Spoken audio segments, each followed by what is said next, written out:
I think that the role of law enforcement, if not purpose, certainly more so the role of law enforcement has changed, and it is changing rapidly right now.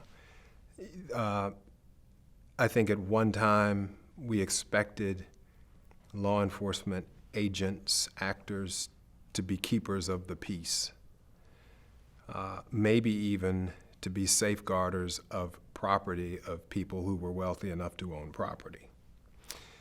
Now, law enforcement actors have a broader responsibility, and I think we expect more from them to ensure not just public safety in a broad sense, but fairness and consistency.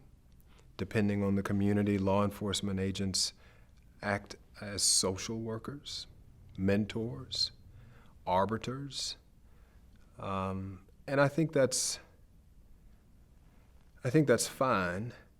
I think it is, what I'm struggling with internally is whether it's fair, because it's a whole lot to put on the shoulders of a police officer. We train them in the academies to follow the criminal code, criminal procedure against the backdrop of the Constitution, and they hit the street and we expect them to do all those other things that I listed. And most of the time they do it well, but it's hard.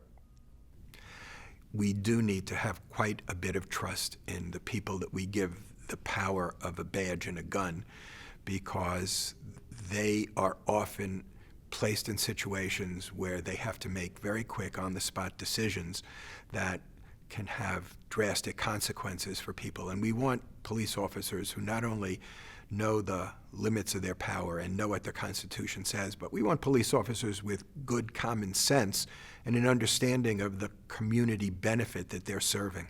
When law enforcement officers overstep boundaries of power, really two consequences flow, both of which are negative. The first consequence is that whatever procedure they're involved in, they may not accomplish their goal. That is, if they gather evidence illegally, then when it comes to court, the evidence won't be usable. Under the exclusionary rule, the courts won't admit evidence that's legally seized. And what that means is that the goal of law enforcement is frustrated, because in those kinds of cases, a person who's guilty of the crime may go free because the evidence isn't available. But second, and I think even more important, the community's trust in the police is reduced. And when the community doesn't trust the police, the community will rely less and less on the police, and that will make it more and more difficult for the government in general to function. If people don't trust the police, they may not trust the rest of the government, and then what you have is you have the inability of the government to really administer the society the way it needs to in order to preserve liberty and to enforce the law. Many places that when the people stop trusting the police, it becomes more difficult for the prosecutors to get a conviction, because the juries don't believe the police officers. I actually personally sat on a jury in a case of drunk driving, driving under the influence case, where as soon as we got in the jury room, it was clear that a majority of the jurors didn't trust the police officer who had testified in the case, and that was going to determine the verdict, because they didn't believe what he said. And if you have a situation in which the people don't trust the police, where juries won't believe the police, and where everything the police do is suspect, it gets much more difficult to enforce the law in situations where law enforcement is needed.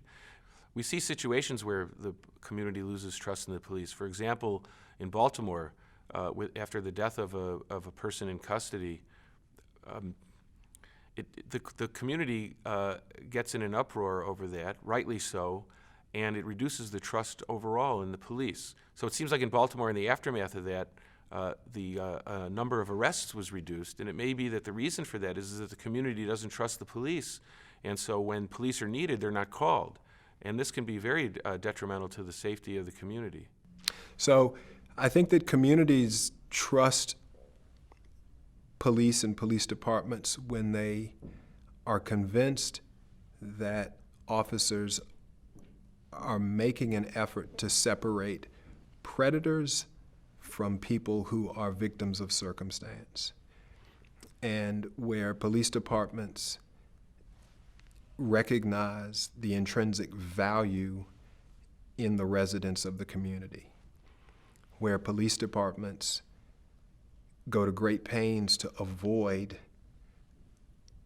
convicting young men and women of felonies where there's an alternative disposition. That gesture, that effort, yields an incredible return in the long run in the form of community trust. So modern community policing isn't just embedding officers for intel and embedding officers so that they can be present and shorten response time. Modern community policing really works well when the officer in the neighborhood can speak to a prosecutor and say, whatever Jen did on day one is not the Jen that I've come to know. The Jen that I've come to know could be a CEO of a company someday, could be a producer someday. This kid deserves a chance, or this mom is down on her luck, and that is why she's behaving the way that she is. Or a modern community police officer recognizes that people who live in poverty have tough decisions to make sometimes, and the crimes that they commit are as much a function, if not more a function of their circumstances than they are criminal triggers.